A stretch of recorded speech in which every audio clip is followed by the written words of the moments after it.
byl tady tuhle vaničku. Koupali jste se někdo v té vaničce jako děcko? V Plechové. V Plechové, já. Mě tady v té umývali. A mám tady i děti imaginární, které třeba... To ty. Ty vlasy, že? Já mám tmavé oči. Že teda... Asi ještě nejsem připravený na to být dotaz, nevím, jak to splývá. Každopádně, to, o čem chci dneska mluvit, jo, když se to děcko houpe, tak to asi ne, ale když se to dítě v vaničce umyje, že jo, ošplíchá, tak zůstane tam spousta špinavé vody. A tu vodu je potom třeba umýt. Někdy se nám stane, že podle toho přísloví s vaničkou vylijeme i dítě. A když jsem tak přemýšlel nad tím, co chci říct a o čem chci mluvit, tak s tímhletím mrčením se mi to pojí. Vylívat s vaničkou i dítě. Tak to je téma toho dnešního kázání. Promiň.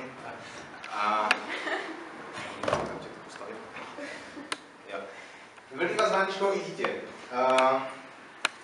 Nevím, jestli znáte to přísloví, znáte to rčení. Děcka ho úplně neznali, když jsem ve stručnosti říkal, o čem chci mluvit, tak možná pro jistotu podle nějaké definice vylívat s vaničkou i dítě znamená zmařit něco důležitého pro nějakou nepodstatnou vadu. Nebo při odstraňování něčeho špatného odstranit to dobré.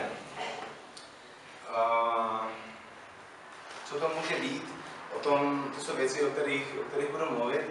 A nechtěl bych dneska říct, že ty věci, o kterých budu mluvit, že je děláme špatně, nebo že jsme se v tom sekli, že jsme opravdu to příslovečné dítě vylili. Vůbec ne. Ale jsou to věci, které mě možná trochu mrzí, které mi Bůh dával na srdce, ale hlavně bych chtěl, abychom z toho mohli dostat takový nějaký obecný princip.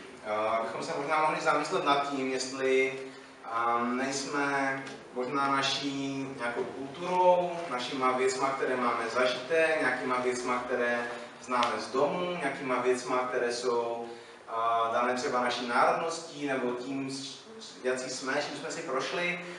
Jestli náhodou věci, které děláme, jak přemýšlíme, jak se rozhodujeme, jestli tyhle ty věci nás neovlivňují a jestli nevylíváme to příslovečné dítě, jestli když žijeme nějak, jestli nám náhodou něco neuniká.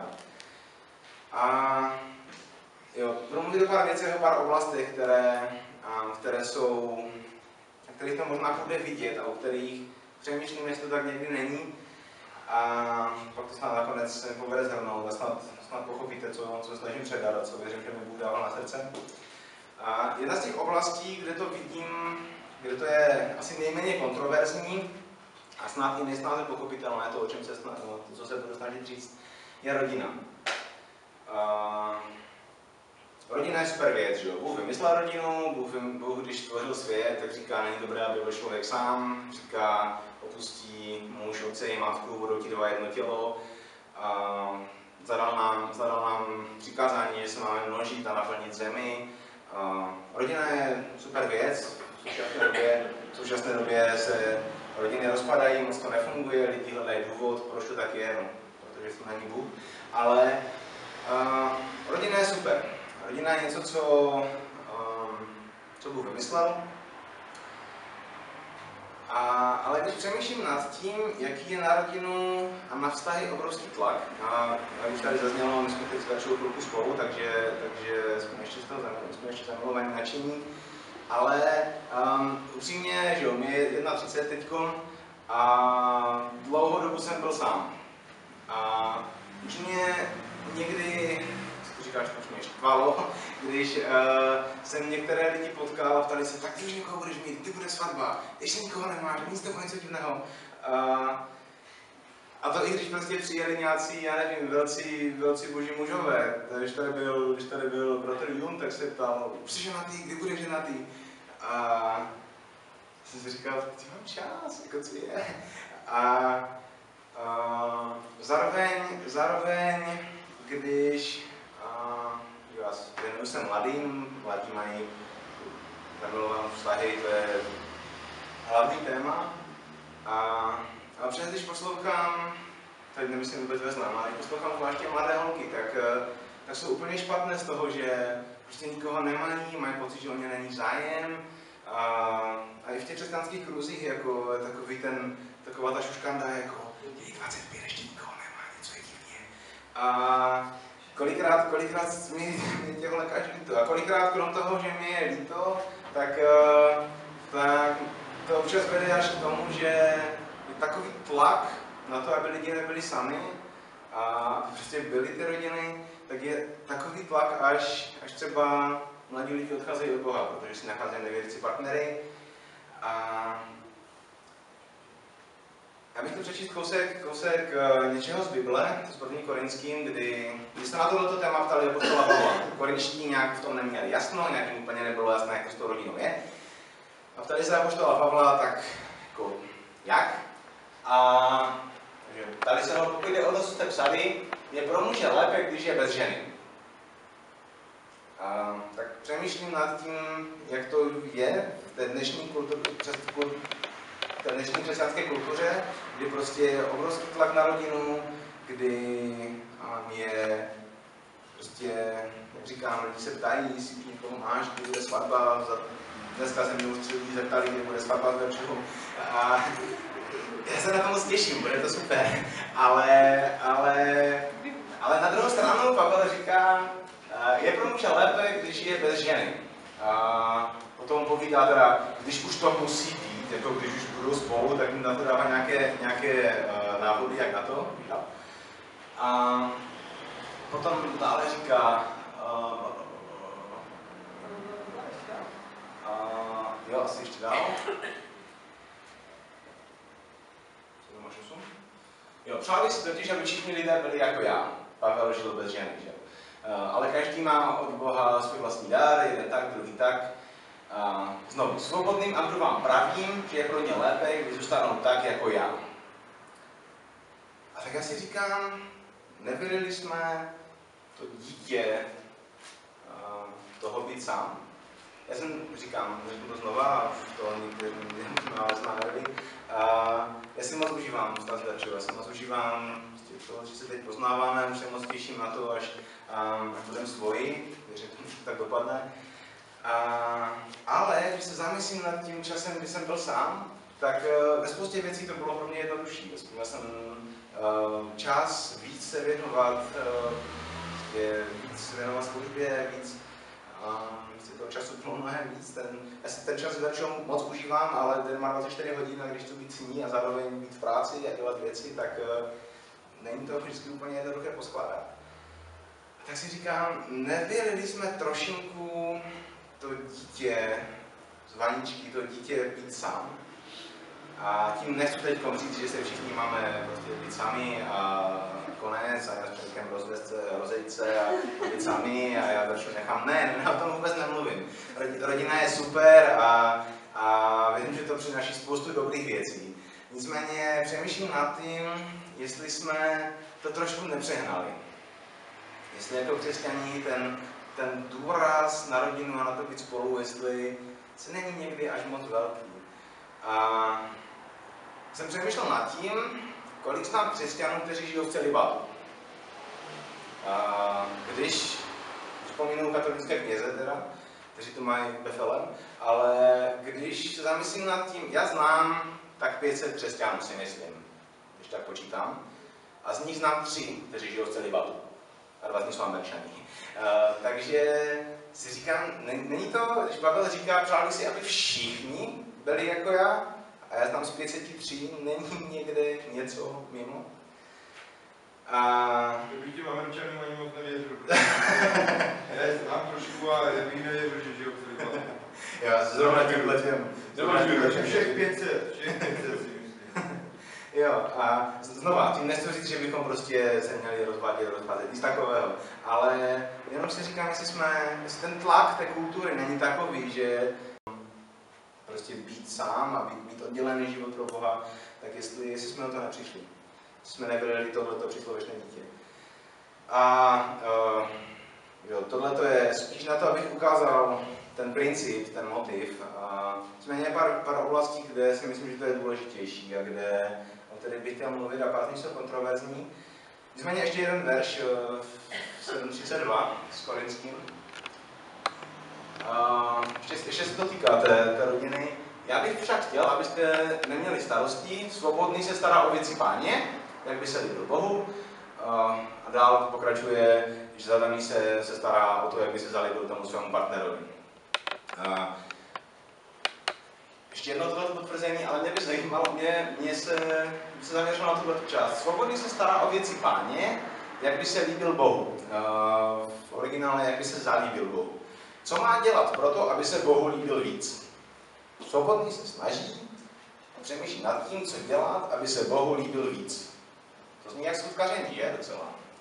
Svobodný se stará, jak by se zalíbil Bohu víc. To je možná druhá oblast, o které bych chtěl mluvit, která je pro mě, kdy přemýšlím, jestli jsme nevylili nějakou tu vaničku.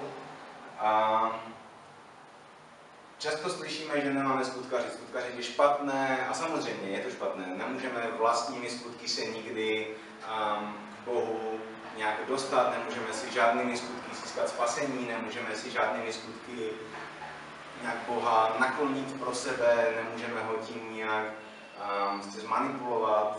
Když se o to snažíme, tak je to špatně. Nicméně, často taky slyším, že nemůžeme porazit hřích, protože je to Bůh, kdo nám v tom musí dát milost. Že prostě se může, že když se budeme snažit, tak to stejně je zbytečné, protože když Bůh nedá milost, tak to nemá smysl. Že když budeme něco dělat pro Boha a prostě Bůh v tom nebude, tak prostě to nemá smysl, tak se to sesype. A jo, v tom je to pravda. Pokud prostě to je z nás, pokud to je z naší síly, pokud to je jenom naše nějaká snaha, naše nějaké skutky, tak to je zbytečné. Neříkám, že ne. Nicméně Ježíš říkal několik zajímavých věcí. Teď asi můžeš přesvědčit pár dalších. Slyšel stavit ještě? Ještě? Jo. Kdo věří ve mne, jenom bude činit skutky, které já činím a ještě větší, nebo dělat důchodci. Já si tady nechci hrát na jazyko nějakého lingvistu, nechci se tady rozebírat, jestli to tak Ježíš opravdu myslel. Ale když se nad tím textem zamyslím, tak Ježíš neříká, kdo věří ve mne, já skrze něho budu činit skutky. Když to tak je, tak Ježíš říká, on bude činit skutky. A samozřejmě, je to proto, že my jsme byli stvořeni pro skutky, které nám Bůh připravil, my do nich vstupujeme, Bůh to dělá skrze nás, ale je tam strašně důležité to, že my do toho musíme vstoupit, že my musíme jít, že my musíme chtít. Někde v Biblii, ten nemám, se píše, že bez víry není možné se zalíbit Bohu. Nicméně v listu Jakubově se píše, nevidí, že víra působila spolu s jeho skutky a že ve skutcích došla víra dokonalosti. Dál. V 26. verši se píše, jako je tělo bez ducha mrtvé, tak je mrtvá i víra bez skutků. Já si kolikrát říkám, že když máme takový tlak na to, abychom neskutkařili, abychom nedělali věci z těla, abychom se nedostali do zákona, abychom nedělali věci ze sebe, tak jestli jsme to zase nepřehnali. Jestli jakoby ty věci, které máme my na zodpovědnost, nenecháváme na Boha. A já věřím tomu, na Bohu. Já věřím tomu, že jako já jsem v porovnání s Bohem nedokážu udělat jak maličký, samozřejmě. Ale přesto, kdybych to měl něčemu přirovnat, tak si myslím, že my jsme takový, elektronici pochopí, takový tranzistor. Když my uděláme ten jeden malinký kruček, tak Bůh to potom masivně rozmnoží. A samozřejmě, pokud to bude z nás a Bůh to nepožehná a prostě nebude to, buď se za to nepostaví, buď to nepožená, tak to nemá smysl, sesype se to. Ale víra bez skutku je mrtvá. Tak jako je mrtvé tělo bez ducha, tak je mrtvá víra bez skutku. A věřím tomu, že my všichni věříme, že Bůh může dělat velké věci, že věříme, že Bůh chce změnit Bohumír, že tohle to všechno věříme, ale přemýšlím nad tím, jestli si neříkáme někdy, že a Bůh to sám udělá. Však Bůh na to má. Ten sbor v Korintu, ti to dotáhli až do takového extrému, že když Ježíš říkal, že se nemáme starat a že se stará o vrabce a stará se o tu trávu, tak jak jsem se tady dneska modlil, tak mi to dotáhli do takového extrému, že říkali, na co nám pracovat? Na co nám pracovat? Však se o nás postará. A tam to ještě trochu přehnali s tím, že věřili, však Bůh přijde brzo, tak na co by se já snažil, na co by se já nějak rozvíjel, na co by se já něco učil, však když přijde brzo, to nemá smysl. Tak přemýšlím a sám sebe se ptám, jestli někdy to neděláme tak, že to, co je naše zodpovědnost, to, co Bůh nám říká, a to, co nás Pavel vyzývá, že se máme snažit zalíbit Bohu, jestli jsme to tak nějak neopustili, jestli si neříkáme, a tak na co já bych s tím člověkem mluvil, proč bych já mu měl něco ukazovat, já se za něho budu modlit, jo, super, pokud se za něho nebudeme modlit, tak mu nic neříkejme, ale pokud mu nic neřekneme, tak se možná nic nestane, protože Bůh čeká, že my budeme ti, kdo za ním přijde a řekneme. A už jde o to, že mu řekneme o Ježíši, nebo o to, že prostě vidíme, že žije v hříchu a chceme mu pomoct, chceme ho z toho dostat. Tak znova, co tím říkám? Neříkám, že máme začít skutka, že se máme snažit plnit zákon, že se máme snažit prostě si nějak Boha získat, nějak si Boha naklonit. Ne, to je pryč, to je starý zákon, to už je za náma. Ale věřím tomu, že spoustu věcí nechal Bůh na nás. Spoustu věcí nám dal Bůh jako naši zodpovědnost, které když my budeme, tak on to hodně požehná a pak se budou dít věci. Tak jenom zamyšlení pro vás, pro mě, jestli jsme s tou vaničkou, nespolehání se na sebe, s tou vaničkou vychýbání se skutkaření, jestli jsme náhodou nevylili i to dítě naší zodpovědností udělat pro Boha to, co čemu nás volá. Mimochodem ještě k tomu boji s hříchem. Ještě jeden další, prosím.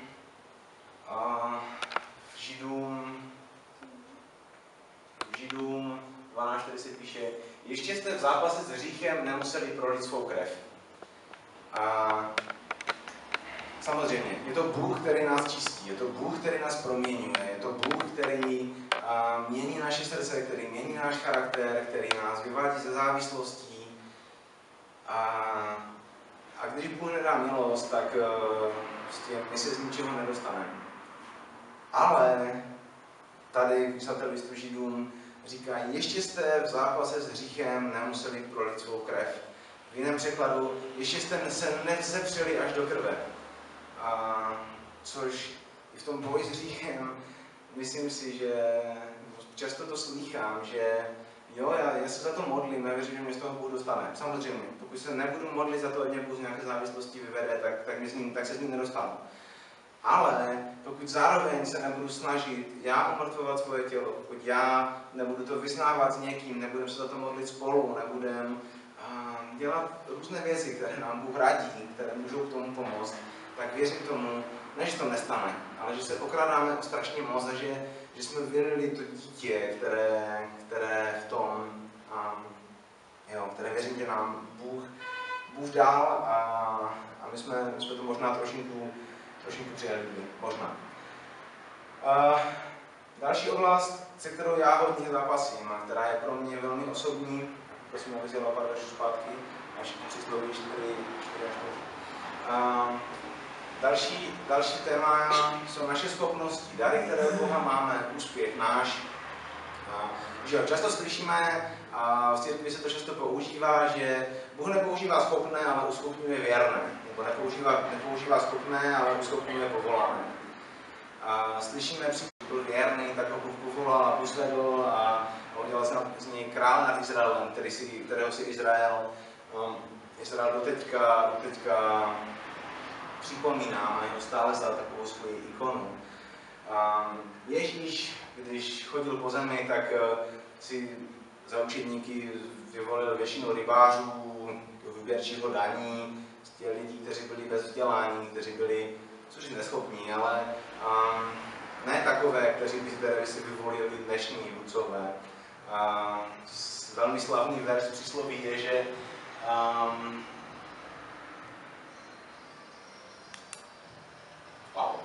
úplně jiný verš jsem chtěl z toho přísloví, nechyba. V tom přísloví se píše, že nemáme spoléhat na svoji rozumnost, že máme spoléhat na Boha, na přímí naší cesty. V dalším verši v Korinských se píše, že zahubím moudrost moudrých a rozumnost rozumných zavrhnu. Pavel, když píše Korinťanům a říká jim, že proč prostě ta jeho služba byla tak dobrá, proč jste Bůh používal, tak v Korinským 2.4 říká, má řeč a mé kázání se neopírali o vymluvavá slova lidské moudrosti, ale prokazovali se duchem a mocí. A tak David Bihari, to můžu použít, když to není, ale pravidelně říká, že vyšel z 5. třídy, že nedal základku a že může svědčit učitelům. To super. Bůh si to takhle používá, Bůh si opravdu často vybírá ty, kteří vypadají, že jsou v očích světa úplně dole, aby je mohl pozvednout, aby se na nich mohl oslavit. A je to tak. Nicméně, přemýšlím, apoštol Pavel byl velmi, ale velmi vzdělaný člověk. Ve Skutcích 26, když se Pavel hájil před soudem, tak na tu jeho obhajobu tehdejší král nebo správce té provincie říká: jsi blázen, Pavle, mnoho vědomostí tě připravuje o rozum. A když to vezmu do důsledku, má trošičku poloheretická myšlenka, tak Ježíš si za učedníky vybral rybáře a nevzdělance. Je to Pavel, kdo založil nejvíce sborů v těch prvních 100 letech církve. Ježíš si vybral nevzdělance a rybáře, ale Pavel napsal do třetiny Nového zákona. A tím nechci říct znova, že prostě že musíme být chytří, nebo musíme být vzdělaní, nebo protože já mám nějaký titul, tak tady se snažím obhajovat nějakou myšlenku. Ne, vůbec ne. To, co je v Biblii, je pravda. A je mnohem častější, že Bůh si používá ty, kteří v očích světa jsou dole, aby je mohl pozvednout. Je to pravda, je to mnohem častější. Ale přesto věřím tomu, že Bůh si chce používat i ty moudré. Že když nám Bůh něco svěřil, když nám Bůh dal rozum, když nám Bůh dal schopnosti, když nám Bůh dal talenty, tak ne, že bychom se na ně měli spoléhat, ne, že by to mělo být něco, kde budeme oslavovat sebe, ne, že by to mělo být něco, kde budeme vyzdvihovat, jak já jsem chytrý, vůbec ne. Kdybych mi Bůh to, co mám v hlavě, nedal, tak někde zametám ulice, protože je to jeho dar, že já jsem takový. Ale když už něco takového máme, tak já věřím, že je to obrovský dar, který můžeme použít. Mimochodem, celkem vtipné. Ten sám Pavel, který v Korinským píše, že zahubí moudrost moudrých a rozumnost rozumných zavrhne, který říká, že jeho kázání se neopíralo o moudrost, který Korinským v tom dopise na začátku říká, že není mezi váma mnoho moudrých podle těch lidských způsobů, podle toho lidského posuzování, tak když je trošičku z ní bezradný, tak říká, což pak není mezi vámi nikdo rozumný, Korinským 6.1, jestli to je. Což pak není mezi vámi nikdo rozumný, kdo by dovedl se blízko mezi bratřími. A znova, nechci tím říct, že bychom měli se všichni teď hlásit na biblické školy a učit se něco. Ne, vůbec ne. Bůh nás každého povolal nějak, každému dá něco. Jenom říkám si, jestli ten tlak na to, že nemusíš být studovaný, nemusíš být chytrý, a Bůh si tě použije, samozřejmě, je to tak. Ale říkám si, jestli ten tlak na to není tak přehnaný, že občas lidi, kteří jsou obdarovaní, kteří jsou chytří, kteří jsou talentovaní, tak si říkají, mám já tady vůbec svoje místo? A jeden můj oblíbený kazatel, Craig Groeschel, který je pastorem asi jeden z nejrychleji rostoucích církví ve Spojených státech, v jednom svém kazání říká, Bůh si tě může použít, když jsi nadaný, chytrý, talentovaný a úspěšný. A občas mám ten pocit, občas to až někdy slyším, že když jsi chytrý, talentovaný, úspěšný, tak jako jo, dobré, buď si tady, ale Bůh si chce používat ty na okraji. A samozřejmě, Bůh má pro ty na okraji srdce, je o ztracených, o vdovách, o sirotcích, o těch na okraji společnosti, kde by byly tam nejvíc veršů, když se to posčítalo. Ale já věřím, že Ježíše potřebují podnikatele, že Ježíše potřebují vědci, Ježíše potřebují právníci, Ježíše potřebují doktoři. A tak jenom se sám sebe ptám, možná potažmo vás, nebyli jsme náhodou i to dítě těch úspěšných? Mimochodem, když se podíváme do české historie, do naší historie, tak to, že náš národ křesťanský, nebo aspoň byl, tak je proto, že sem přišli Cyril s Metodějem. Ale Cyril s Metodějem přišli a první věc, co udělali, bylo, že vymysleli písmo, začali učit lidi, jak číst a psát, začali vzdělávat lidi. Když se podíváme do naší historie, tak celý svět zná Jana Husa jako kazatele, který zemřel, který se nechal upálit, protože chtěl kritizovat církev. Ale Hus byl jeden z nejvzdělanějších mužů té doby. Stejně tak všichni znají Komenského, což byl učitel národů, ale zároveň taky kazatel Jednoty bratrské a jeho knihy byly celosvětové, úspěšné v té době. A byl to člověk velmi zbožný, člověk, který přiváděl za Bohem spoustu lidí, a zároveň to byl člověk velmi moudrý, velmi nadaný. Bible kralická byla, krom toho, že to bylo nástrojem, že to bylo Boží slovo, tak to bylo nástrojem pro to, aby se obnovil český jazyk. Jsem vědec, Newton, když psal svoji, když se jmenuje Principia of Physics, latinsky to nevím, a když psal knížku o fyzice, tak tuto knížku napsal proto, aby ukázal na to, že svět má smysl a že pokud svět má smysl a že svět je organizovaný, tak musí být někdo, kdo ten svět sestrojil. Že nemůže náhodou vzniknout něco, co má smysl. A v historii je spousta velmi vzdělaných a talentovaných lidí, které si Bůh použil. Johannes Kepler, člověk, který popsal, jak se planety pohybují, který byl první, kdo si to uvědomil, že slunce je střed a planety běhají kolem něho, tak v knize, kde to popisuje, tak úvodník té knihy je: děkuji ti, Bože, že jsi mi dal porozumět tvému stvoření. A celou tu knihu píše na oslavu Bohu. A tak znova, nechci říct, že musíme být genius typu Keplera nebo Newtona, ale vzdělaný jako Pavel. Ne, musí nás použít tam, kde jsme. Ale ptám se, nevylili jsme s tou vaníčkou i to dítě talentů. A možná poslední téma, na kterém bych to chtěl ukázat, a na kterém bych se chtěl zamyslet, je naše duše. Častokrát slyším, že největším problémem křesťanství je, že si pleteme ducha s duší. Že nejsme dost duchovní, jsme duševní a ono to má význam. A to svoji hloubku a nezhazuju ty výroky, je to pravda. To pravda, protože když Bible nám říká, že budeme chodit duchem, tak se ty těla nevykonáme. To Duch Svatý, kdo nám dává svoje dary, to Duch Svatý, jehož ovoce je láska, radost, pokoj, ty věci, o které usilujeme, ty charakterové změny. A samozřejmě je to Duch Svatý a nemůžeme si Ducha Svatého někde strčit bokem, nemůžeme a nechceme. Boží slovo říká, že je jako dvousečný meč, které rozděluje ducha a duši. Je to důležité vědět, kde je ta hranice, neplést ty věci, samozřejmě. Ale když se Ježíše ptali, co je to nejdůležitější přikázání, tak říká, že je milovat Boha z celé své síly a z své duše. To je to nejdůležitější přikázání z celé duše. Marie, když zjistila, že počala z Ducha Svatého, tak říká, duše má velebí Hospodina. Když bylo Getsemane, tak říká, nyní je má duše strápená až k smrti. Mluví o duši.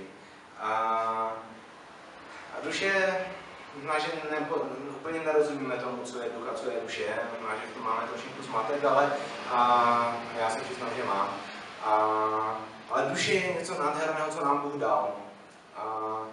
Je to schopnost vnímat krásu, krásu, kterou Bůh vymyslel. A Bůh si užívá krásu.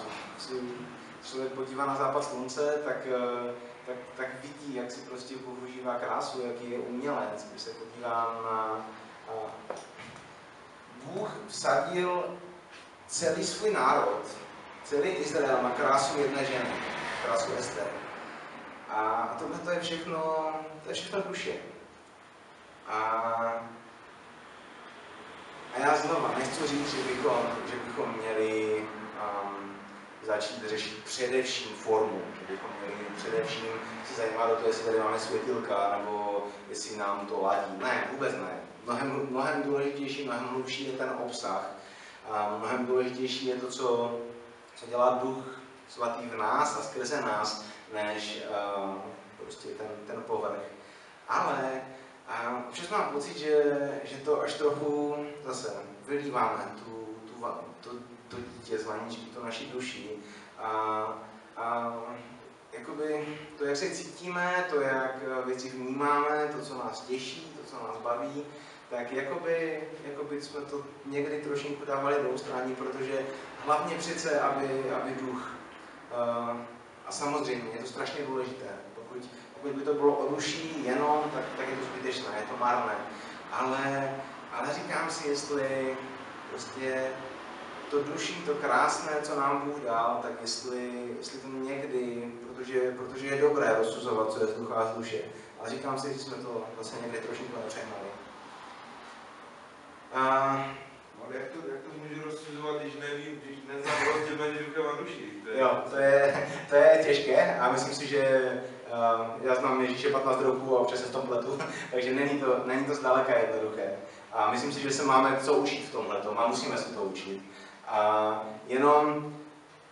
Jenom já chci říct, samozřejmě, ať si to nepleteme, ale na druhou stranu, jakoby, ať tu duši neodsuzujeme nebo neodsouváme až příliš. A myslím si, že se to máme co učit a myslím si, že nás to má tady co učit, že určitě nás to vede a že já sám vyznávám, že si to chci učit mnohem víc. Ale jo, spíš než to, jestli to je nebo není z duše, jsem chtěl ukázat na to, že to možná občas, abychom náhodou nedělali něco, co je z duše, tak to radši neděláme vůbec.